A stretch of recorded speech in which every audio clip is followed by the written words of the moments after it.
Good evening. Welcome to the Big Story. I'm Regina Lake. I'm Gretchen Ho. And I'm Sean Yao.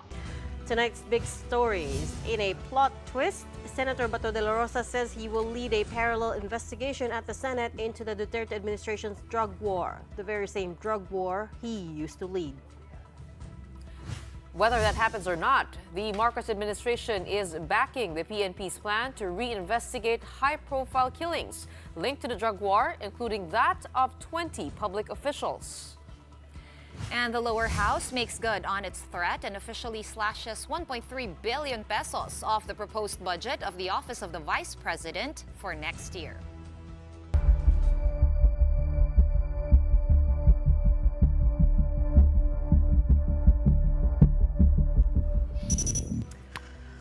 Call it a strange twist in the still unraveling saga of the drug war. Senator Bato Dela Rosa, police chief to former President Duterte from Davao to Malacanang, now wants his own investigation to run parallel to what the House Quad Committee has been doing. Senator Dela Rosa plans to conduct hearings next month, and he says he is confident that they can get former President Duterte to show up. Ann Maslog has tonight's big story. The investigation into the Duterte drug war is expanding at the legislative level. If the House has the Quad Committee inquiry, Senator Ronald Bato de la Rosa also wants a piece of the action. He is now making a push for a separate probe at the Senate into the war on drugs. Yes, the war nicknamed Oplan Tokhang that he himself led at one point.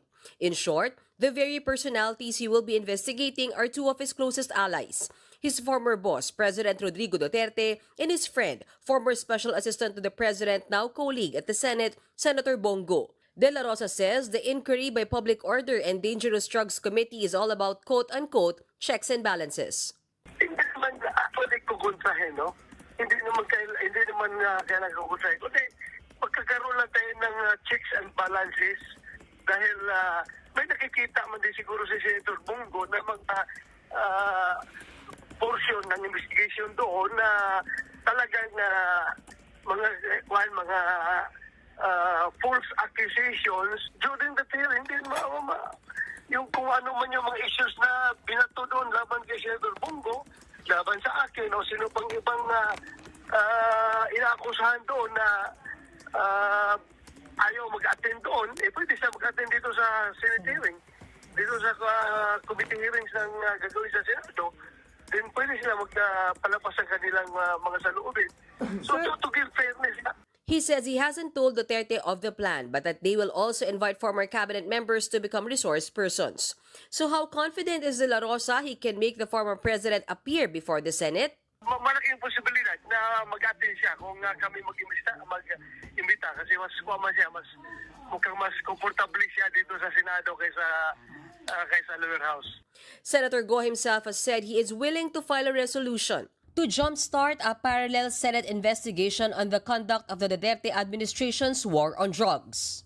The objective, he says, is to identify possible legislation that will address a drug menace, which could involve, among others, strengthening of law enforcement agencies and the institutionalization of anti-drug abuse councils. Go promises that the Senate's drug war probe will be fair and will make accountable personalities guilty of abuses during the campaign. For International Criminal Court Assistant to Counsel Attorney Cristina Conti, this is the height of irony. Lokohan ba ito? Kung gusto niyong lokohan na lang, marami kaming paraan para makipaglokohan. And while House Quad Committee Chair Benny Abante welcomes De La Rosa and Go's inquiry, he doubts if the senators will be impartial. Well, the thing is, he became the Director General of the Philippine National Police during the time of the former president. But just imagine, he was only a Brigadier General all of a sudden. Nagdagdagan siya ng star, no? Naging Major General siya and naging Director General. So I would think that he would be more biased than actually balanced in that hearing. Senator Bato is looking to start his drug war hearings before November, right before the upper chamber resumes its session. Reporting for News 5, Ann Maslog, we are One News. The other thing the House Committee has begun looking into is whether former President Duterte used his intelligence funds for the alleged reward money. At a House hearing on Friday, former PCSO General Manager Roina Garma said the cash reward paid by the Duterte administration for killings ranged from 20,000 pesos up to 1 million pesos. They also allegedly paid for expenses in the conduct of operations. Separately, Quad Committee co-chair Congressman Dan Fernandez has said they've come across information showing that a huge amount of Duterte's intel funds back then was used up within months. But his co-chair, Congressman Ace Barber, says they are also getting information that the reward money, if proven true, may have come from Lotto revenues. Marami kasing mga anggulo, no? Una, sinasabi, maaaring nanggaling daw ito sa confidential or intelligence fund ng ating Office of the President. Marami naman nagsasabi, ito ay galing daw sa PCSO, no? Yung STL or yung ano ba, Lotto? Lotto or STL, no? So, ito yung tinitingnan namin, kasama ito sa aming investigation. Kasi, kapag sinabi mong budgeted confidential intelligence funds, merong talagang purpose yan. Hindi yan pwede pang reward sa pagpatay. May mga nagpaparating ng mga info. Again, we will have to validate this kasi nga, ayaw namin basta-basta lang tumanggap ng kahit sinong witness. Mamaya, magamit kami at sabihin, pinilit namin. Human rights lawyers are now pushing the Quad Committee to submit Garma's testimony to the International Criminal Court, which is reported to be investigating the drug war too. Barber says they're not going to do that, but pointed out that all the information and live stream of the hearings are accessible online anyway. Since we are not members of the ICC, and the President has made a clear statement as to his position dyan sa ICC, I will support that position. Hindi ho kami magbibigay ng dokumento o ng transcript na ginawa ng Quadcom in relation to the extrajudicial killings para magamit ng ICC because, again, we're not members of the ICC. And following the statement of the President, we will stick to that. Ngayon, if they want to have access on records or access to information about the investigation, the ICC can go to the all social media platforms. It's all recorded. It's a public record. So they can access that anytime. And we will not stop them from doing that. Malacanang supports the plan to reopen the investigation into high-profile killings during the Duterte administration's war on drugs. Executive Secretary Lucas Bersamin confirmed this by saying, and I quote, "The reopening of the investigations into the high-profile killings related to the war on drugs is an indication that the Marcos administration places the highest importance on the fair dispensation of justice and on the universal observance of the rule of law in the country." It was the PNP who first broached the idea, with spokesperson Brigadier General Jean Fajardo saying yesterday that they plan to reopen unsolved criminal cases in light of Roina Garma's testimony. As part of that, the police will be looking into the killing of at least 20 public officials who were allegedly killed in relation to the war on drugs. Back in 2020, the Department of Justice already began such a review, and it found that in half of the cases it looked into, police had failed to follow protocol. In 2022, only 4 of the 52 cases reviewed led to the filing of criminal complaints. This time around, Justice Undersecretary Raul Vasquez told reporters that the DOJ will start a preliminary investigation and case buildup once the House of Representatives submits its committee report. Let's unpack some of these issues a bit. We have with us tonight Department of Justice spokesman, Assistant Secretary Miko Clavano. Asa Clavano, good evening. Welcome back to The Big Story.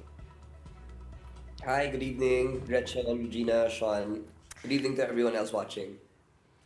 Let's take off from that last piece of news. ES Bersamin saying that the Malacanang will support the reinvestigation into the high-profile killings related to the war on drugs, that the PNP will look into reopening cases, especially that of 20 public officials who were allegedly killed in the course of that drug war. What is the DOJ's role in all of this? Well, because of the case buildup rule that we now currently have, it's one of the reforms that our administration had put into play. The police would be working side by side with the prosecutors in reopening the cases. So If the PNP decides to reopen cases, there will be coordination and collaboration with prosecutors to help gather evidence. The purpose of this case buildup rule is so that the police officers and law enforcement agents in general are equipped with more legal know-how to be able to sift through evidence to see which can be used, which are admissible in court, so that once the case is finally filed in court, there's an airtight and strong quality case that will be filed. So that would probably be the role of the DOJ, but we are awaiting the endorsement from the PNP. The case buildup you're talking about is the one that you said that you will start once the House of Representatives submits its committee report. Is that the same, or is it a different case buildup? Well, it'd be different because the I believe the Undersecretary Vasquez mentioned that the cases to be referred by the Quad Committee are those relating to the testimonies of former Colonel Garma, which relates to EJ case in general and the reward system. No? So I believe that it targets a completely different set of individuals. With these cases, the cold cases and the other extrajudicial killings that are going to be reopened are more specific. So I would think that they're different. All right. I wanted to ask in relation to all of this, because the headline the other day, Asek Lavano, was that the DOJ will wait for the committee report to be submitted. I think that's what you were saying about the referral of cases. A lot of people have been wondering, why not just conduct a motu proprio investigation instead of waiting for the committee report? Well, that was a conversation that was had in the DOJ, and it was decided that we would give way to a co-equal branch of government to conduct their investigation first. They seem to be getting into, well, a lot of the issues. They seem to be hitting it quite squarely, and we believe to be able to see the bigger picture, to simply wait, no? Because, well, for another reason why we wanted to wait is we might be wasting resources if we were to do a parallel investigation. A lot of the resource persons are still showing up at the Quadcom, no? So to ask them to execute affidavits and to conduct interviews on the same people would be quite redundant. And so we decided to respect the legislative process of the Quadcom to get to the bottom of a lot of these issues first. Asek, I was listening to Attorney Cristina Conti a while ago on Storycon, and she was saying that what we're investigating here is not just individual cases of EJ case, but also the systemic implementation of these killings, state-sponsored killings. I mean, how do you expect this to go? Because you talked about waiting for everything to unfold. What kind of cases could you file apart from the very specific individual cases? So the way I see it, there are three categories of cases. No? The first category refers to the testimony of former Colonel Garma, in which there is, like as you mentioned, a systemic reward system for the killing of drug suspects and drug pushers. That's one.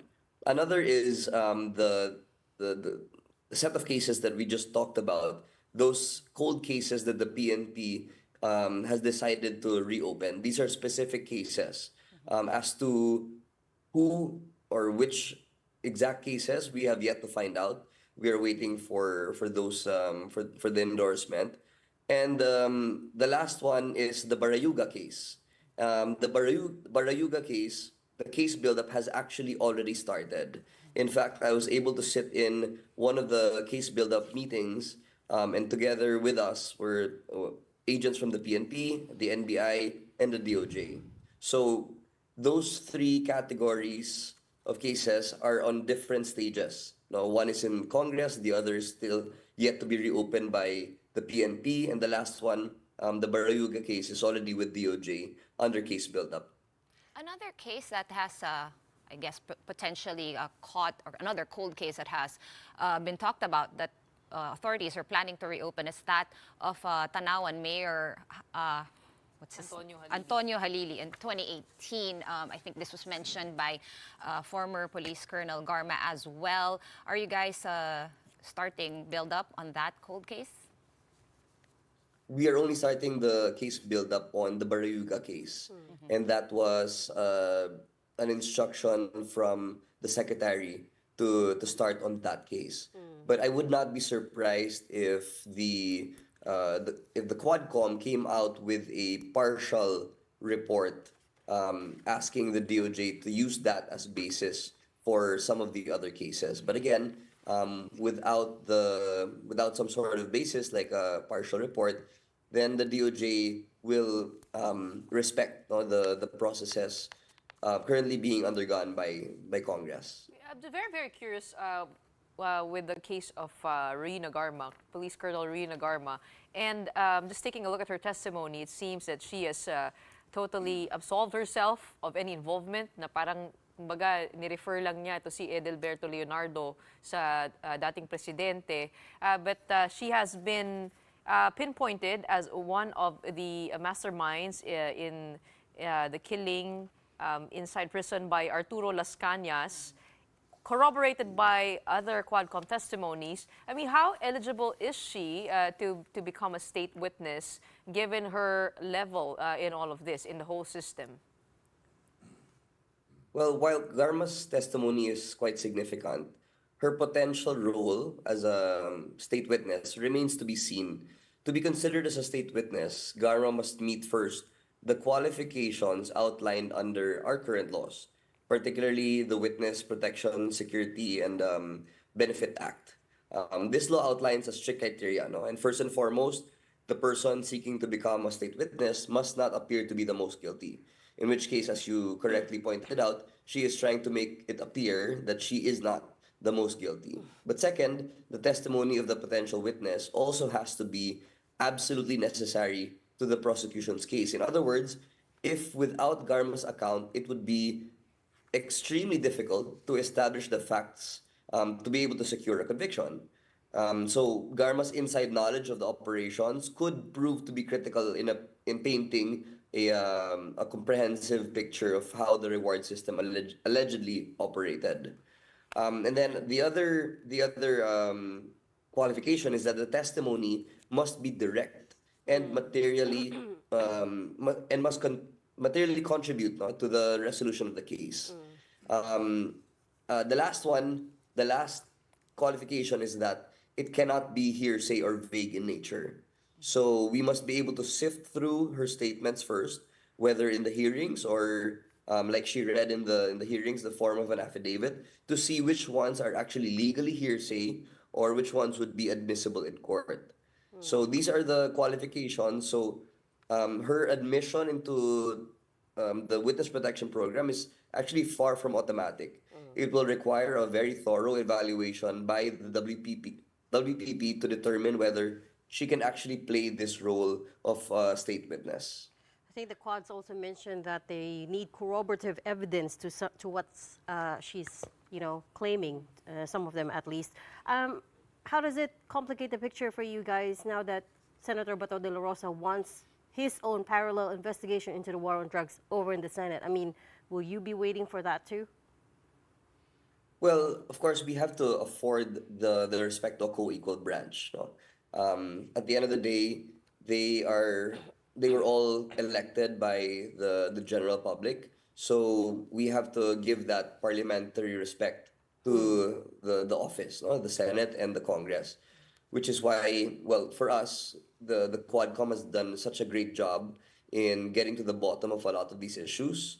The 4 committees coming together has proven to become, I would say, a holistic approach or method to really sift through the issues. No, if the Senate also wants to investigate the same issues, then of course they are by all means entitled to do that.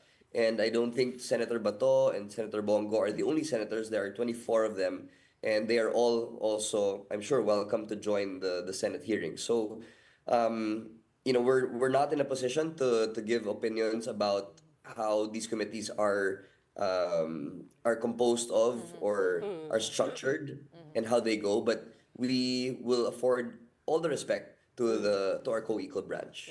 Asik, I'm curious, before this series of Quadcom hearings, what was the state of the DOJ's investigation into the drug war? I understand you have been investigating it, but nothing specific has come out of it.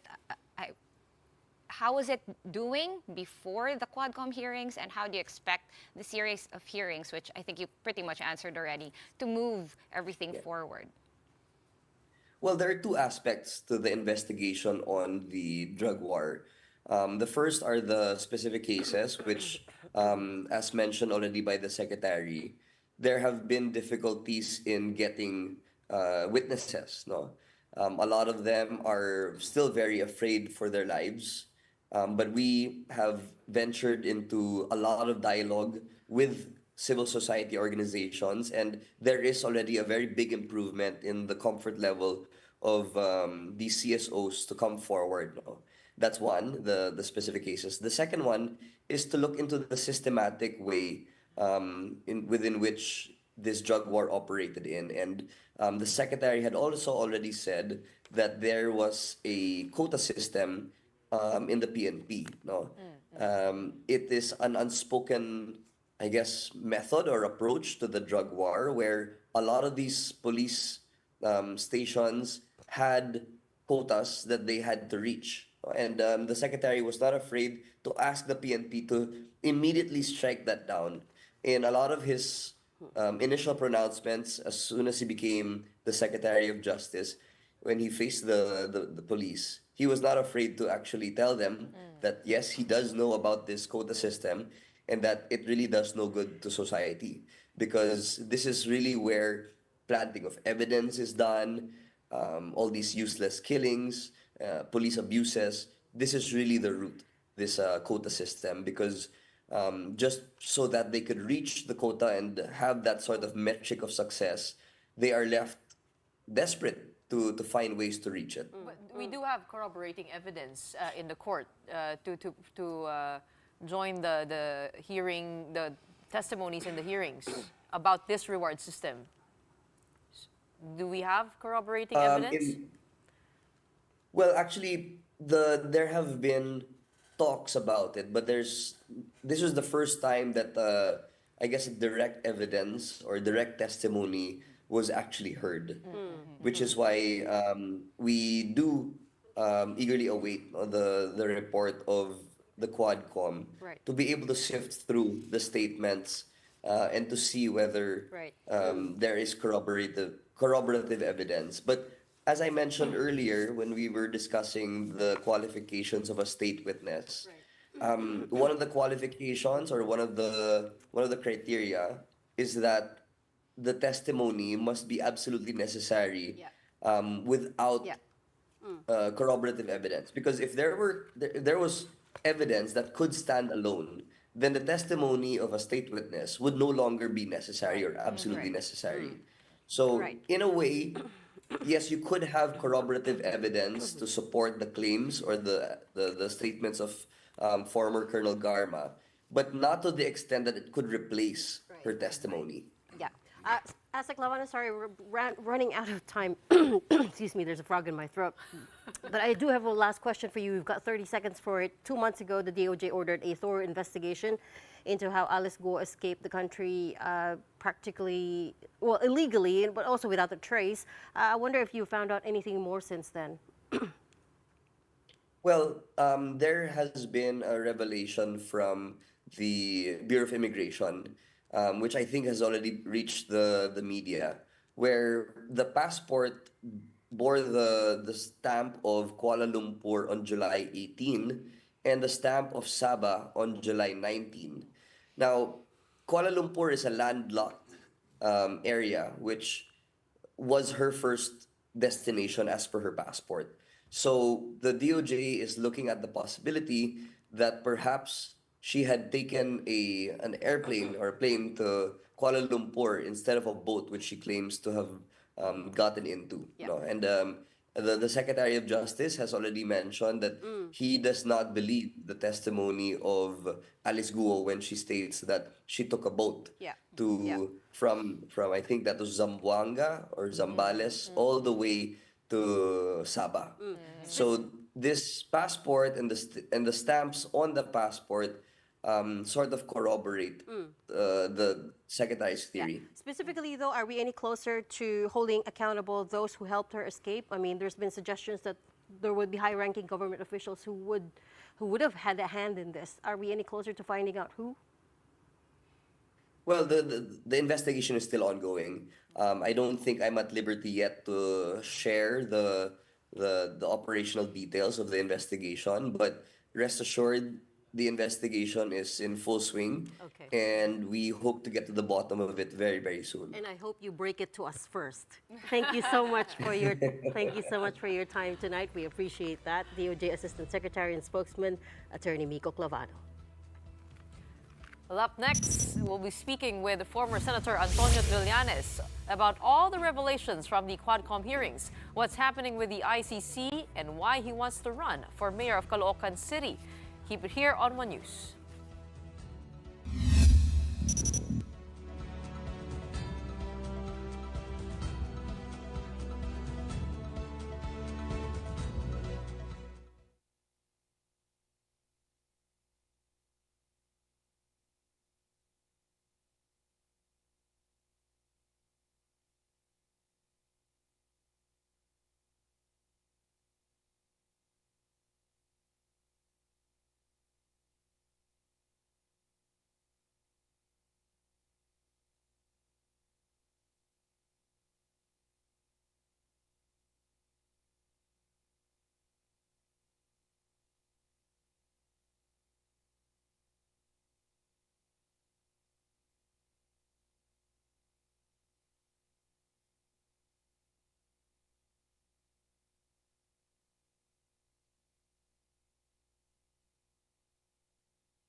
Welcome back. You're watching the big story here in One News.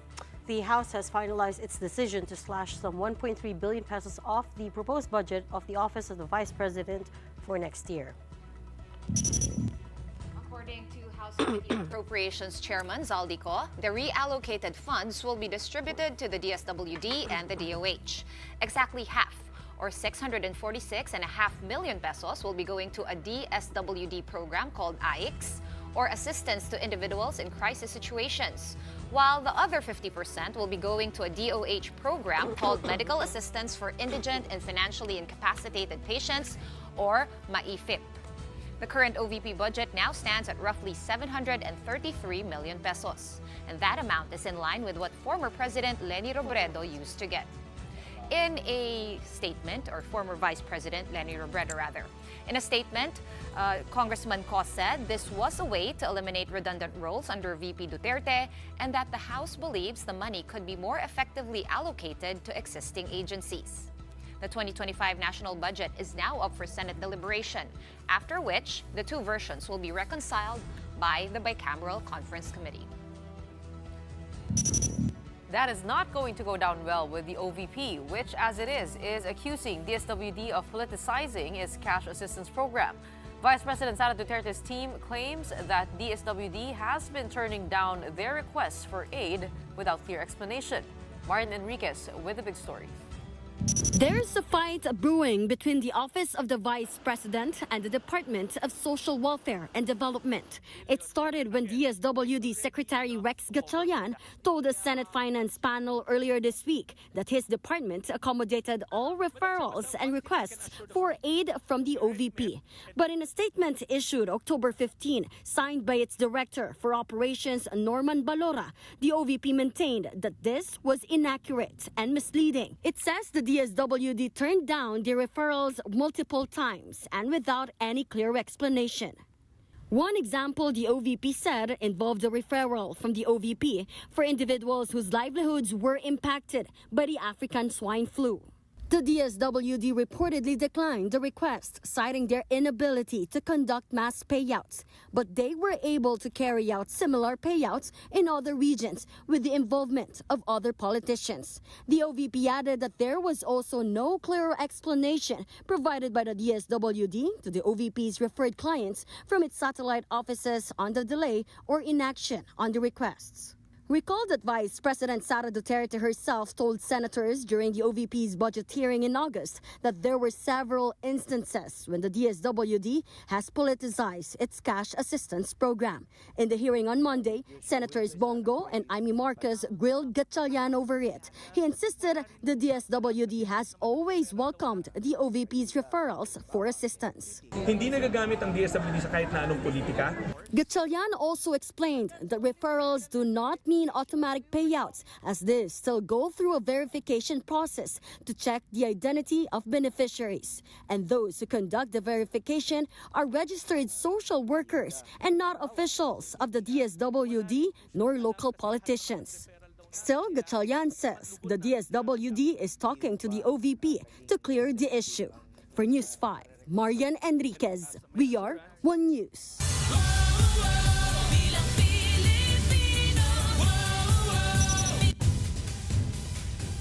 One person who is not a stranger to being at war with the Vice President is former Senator Sonny Trillanes, who is here with us in the studio tonight to talk about a range of issues. He is also running for Mayor of Caloocan in the midterms. So welcome back to the big story, Sen. Good evening, Gretchen, Sean, and Ms. Regina. Well, let's start off with the top story for tonight, Okay. which is Senators Dela Rosa and Senator Bongo wanting a parallel investigation in the Senate. What should we expect from that? Does it make sense? And why are they playing this card? I think it's a desperate move to counter the effectiveness of the Quadcom hearings. But here's the thing. Both Senator Dela Rosa and Senator Bongo do not have the right to investigate an issue wherein both of them are principals. So that's a clear conflict of interest. So I think a better alternative to this would be the Committee of the Whole, wherein the Senate President would be the presiding officer. That way, that would remove any doubts about the partiality of the committee. So you cannot use a committee in order to try to protect yourself or to defend yourself. They say they can likely get the former president to attend the hearing. But again, all of these actions are basically an afterthought. They had the opportunity, the time to investigate these things if they're really interested into ferreting out the truth, but they didn't lift a finger. But now that the Quadcom hearings are closing in on them, and then here comes this proposal to investigate. So would you be open, or would you want to hear them out in those hearings, just as long as the Senate President is a presiding officer? I would totally do away with that because, again, the Quadcom hearings are already effective. You can only come in if you feel that the other house, the lower house in this case, is not effective or is going into a different direction that is detrimental to the interests of the country, the truth, and justice. but they're going into that direction. So what's the point? The allegations haven't been proven, though. I mean, I know it's all these bombshell revelations, but let's remember that they've also not been proven. And I was wondering what was going through your mind when you heard Rowena Garma giving her testimony, giving her affidavit. I mean, you've been looking into cases against the Dutertes as far back as 2017, right? Let's just say that this is another spiritual epiphany, if you may call that, or an act of survival, or in my case, when I saw that, it's just how God's plan unfolded. And it's similar to my experience with the transformation of Mr. Las Cañas. Remember, when he first appeared in the Senate, he was a cold witness.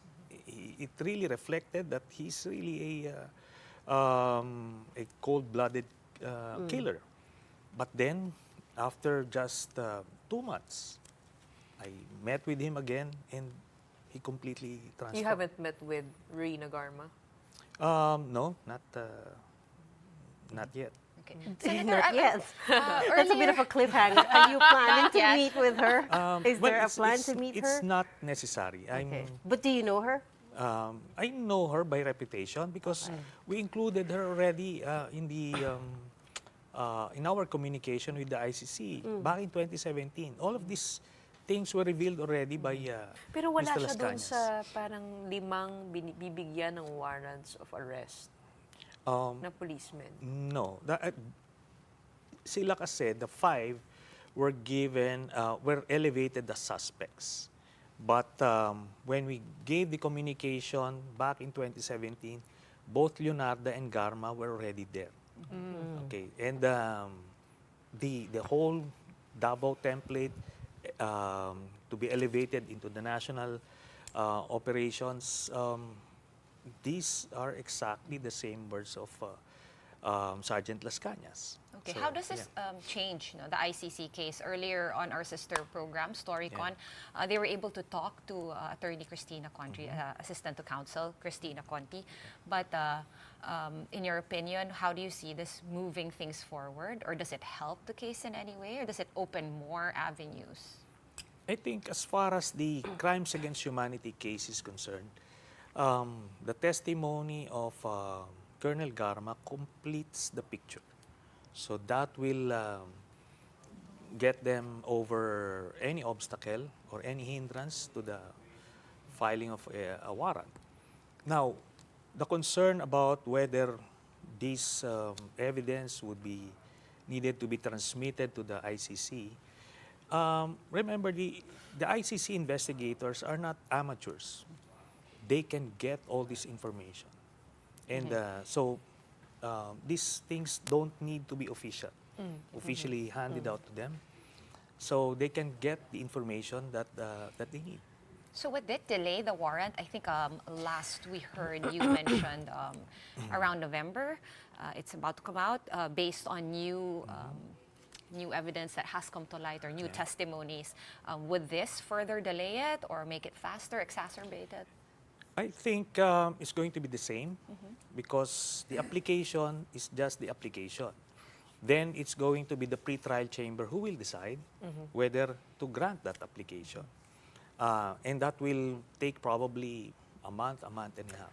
Sen, what happens if they don't issue an arrest warrant? Because we like to talk about, a lot of people are talking about the ICC like their big brother who's going to come and fix things. But if you look at what's happening in Israel, I mean, the prosecutor, the same prosecutor who's looking at the Duterte drug war, Karim Khan, filed a resolution to have an arrest order out for Israeli Prime Minister Benjamin Netanyahu in May.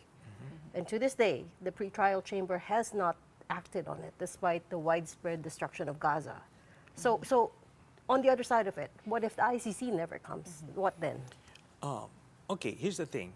The ICC is not the only legal option to make these people accountable. We also have domestic cases, and I heard Asek Labano talking about those things. And once, or whichever comes first, if the arrest warrant from the domestic cases would come out first, then that closes the door on the ICC because of the complementarity rule. Do you have enough faith in this administration that they will see through the investigation to the end if something is proven true?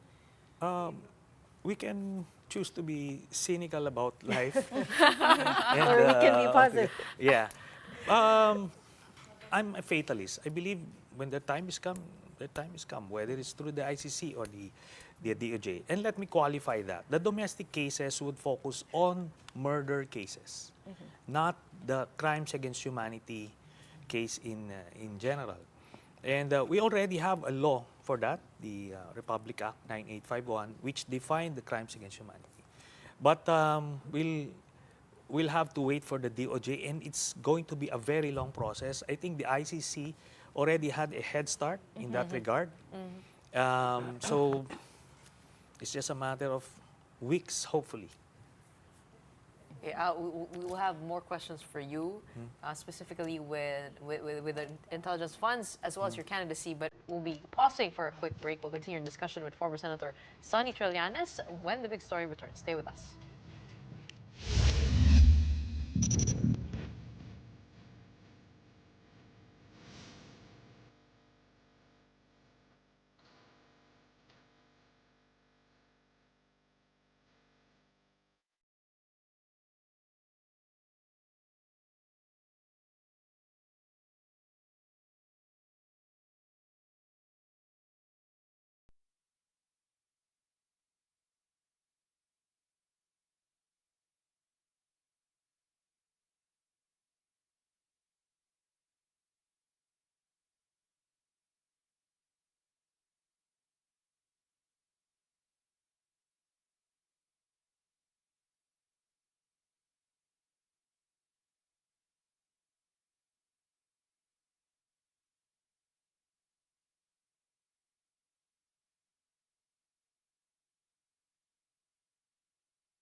Welcome back. You're watching The Big Story here on One News. Still with us, we have former Senator and Caloocan mayoralty candidate, former Senator Antonio Sonny Trillanes. Well, Senator, the period under investigation in the ICC is from November 1, 2011 to March 16, 2019. Yes. And right smack in the middle of that is the mayoralty of Vice President Sara Duterte. And actually, put to light now is her use of intelligence funds back in 2022. Pati yung 2010 to 2013, very, very curious to know, I mean, is her name being brought up in all of this? Yes, she was already mentioned by Arturo Las Cañas. When they, well, remember, these are the original Davao Death Squad. They started back in 1988. They started killing people. Then, nung nagpalit si Duterte, the father, and si Sara, noong 2010, humingi sila ng sabi ni Digong, magpaalam kayo kay Sara kung pwede pa ituloy. So nagpaalam sila kay Sara kung pwede pa ituloy yung EJ case or salvaging nung panahon na ang term. Sinabi niya, sige, gawin nyo, pero wag nyo patayin dun sa mga kalye, dukutin nyo, patayin nyo dun sa salvage area. To be clear, who is niya? Sinabi ni na po. Sinabi ni Sara Duterte. So nagpaalam sila. So that's on the affidavit of Las Cañas. Nung nag-testify si Las Cañas sa ICC, sinabi niya yon. Kaya it's on the record. Ngayon, well, I'd be honest, in the sense na, we still need corroborative evidence for that. Kaya I'm quite pessimistic na mahahabol si Sara Duterte sa ICC role. But in light of the testimony of Rina Garma, I'm quite confident baka pati si Bongo and Bato masasama. Ano yung sense ninyo nun sa, ngayon kasi yung topic is, nagamit ba itong mga confidential or intelligence funds, pang-fund ng mga rewards sa drug war? Ano yung sense nyo doon? Mapoprove ba yun? Kasi nga, by their very nature, hindi sila masyadong ino-audit. All they can say is, nagastos ng ganitong ilang araw, di ba? Okay. Doon sa na-investigate namin, when they were in Davao, nagamit yon. Kasi si Matobato, meron siyang actual na mga payslip na doon kinukuha sa confidential funds yung allowance niya. And ang role niya is to kill people. Ganon din sila Las Cañas, they get extra allowances through the confidential funds ng Davao City Mayor. And yung kay Sara, itong last 3 years niya, 2.7 billion yun ang total. Then, before that, yung kay Duterte, the father, 700 million a year yun.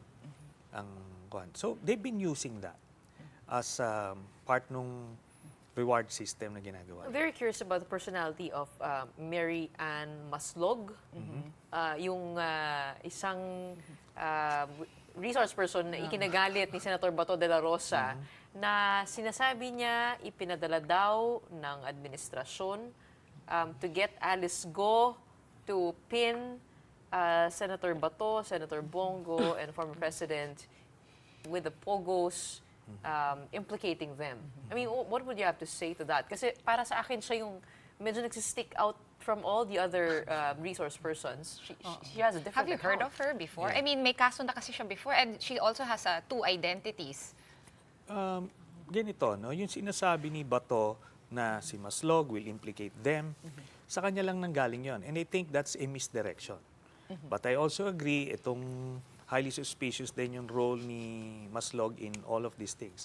I believe nagkaroon lang ito ng access sa whereabouts ni Alice Guo and she decided to sell that information. Okay. Yun lang aking theory. Let's come back to you. Special mention ka po by VP Sara. A few weeks ago, she held a press conference wherein she said that you, Senator Risa Ontiveros, and Congresswoman Franz Castro have one handler, that there's one person is orchestrating all these attacks against her, and that there's been an impeachment plan daw since last year. What's your reaction to that? Alam nyo, sinabi niya, she has a video. Sabi ko nga, labas mo. Here's the problem with the media na hindi nyo sinisingil. Ma'am, asan na yung sinabi mo? Di ba? She promised to, I will show you the evidence.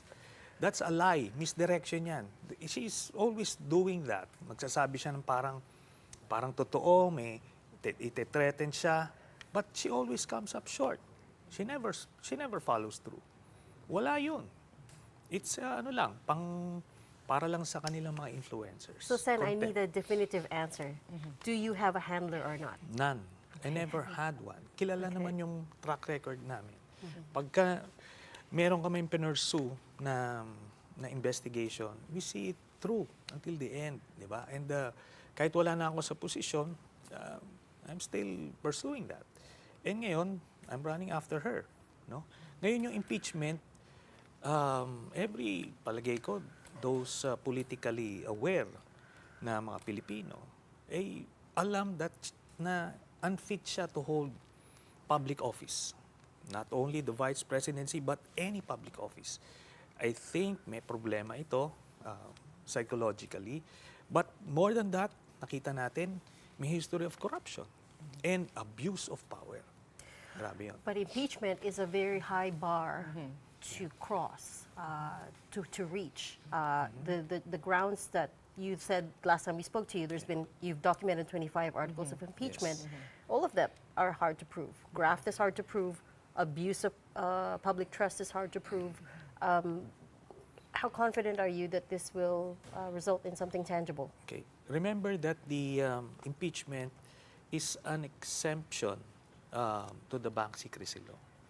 Kagaya nung when we conducted an impeachment trial against former Chief Justice Corona, hindi talaga makita yon, no? Pero because of the impeachment, we were able to get the bank executives.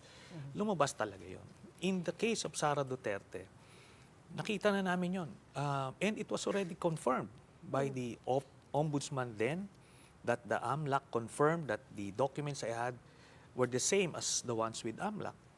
And ando doon, yung bank transactions ni Duterte, the mistake that he made was joint account sila ni Sara. So that's one.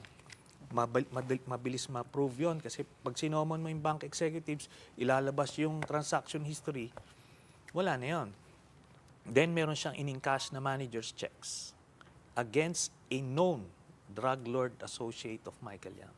Dalawa yon when she was mayor. So people will argue that hindi naman yan covered nung vice presidency niya. Well, yes, technically, but it establishes a pattern of behavior, a history of corruption, bribery ito. How did you get a hold of that information, the checks? Ando doon sa documents that I got noong 2016. And final ko yun sa sa ombudsman. Ando doon, specific, in-encash ang manager's check under her name. Kaya Specifically for the encash checks, what are you trying to say? What does that prove? It doesn't prove graft eh. But it proves bribery. She was mayor, we have the SALENS, hindi niya dineclare yun. Tapos, galing sa known drug lord associate. Okay. So that's a problem. But Sen, Yan. when we talk about impeachment, no, importante yung numbers, right? Yes. We saw it nung time nung in-impeach si Chief Justice Corona. Right now, you decided to run for mayor, sarado na yung filing, di na natin mababawi. You can't go for the Senate, where I think pursuing this would be easier, no? Are there numbers? Is there some sort of campaign going around? Kasi so far, the lawmakers that we have been speaking to, they've been saying wala naman daw. Again, drawing from my experience dun sa Corona impeachment, we started at 10. 10 kami, 13 yung acquittal. Kasi depende yun sa bar. No? Kami alam namin na guilty, na hindi na talaga fit to hold the position as Chief Justice. Pero yung iba, they're still waiting for the public opinion kasi quasi legal ito. So ngayon, pag lumabas lahat yan at lumabas yung public opinion, I think the senators will follow. Pagka in the court of public opinion, sinabi na guilty si Sara Duterte, then they will be forced to convict as well. Sorry, Sen, we've got 5 minutes left on the clock. We need to talk about your mayoralty candidacy. I know you've said the first thing you'll do is stamp out corruption, and that's your biggest advocacy. There's a plan there, but what exactly is the plan? I mean, every politician says that, right? They're running to help the poor, to stamp out corruption. But what specifically is the plan? Okay, the plan is by not taking commissions, you will lower the cost of everything, goods and services na pinoprocure. Yun ang nangyayari sa Caloocan. Ang focus nila is, kunyari, infrastructure because that's where the commission is. So, yun ngayon, imbis na nire-realign sa social programs, so yun, ganun lang kasimple. To be blunt about it, are you saying that the incumbent has been taking commissions? The incumbent mayor? Definitely. No, may mga kaso sila, yung pamilya nila ng corruption. And alam na yan, it's an open It's secret sa systemic, City right? Hall. It's an open secret sa City Hall, no? Kaya nga, biruin nyo, ang laki nung ira ng Caloocan, and yet, walang benepisyo sa mga taga-Caloocan. So, yung mga taga-Caloocan, they know this. No? Kaya hindi pwedeng madaan sa propaganda to. And yet they've been in power, they've been incumbents for many 20 years. years. What 20 years. kind of work would you have to do to get the numbers? I think may best practices na, may template na. What happened to, let's say, Pasig with Vico Soto in just one term, he turned things around. Mayor Isko Moreno, he also turned things around in one term. So you can do that simply by not pocketing the money of City Hall. May slogan din po ba kayo? Si Benwer Abalos, kalaban ng kriminal. Very small. Kayo preposition. Kayo may ganun ba? Pag-iisipan na natin yan in the coming days. Don't yes. forget the preposition, Yeah. Pero ito, no, if it's that simple, no, ay marami namang magagandang loob, like you said, Mayor Vico of Pasig.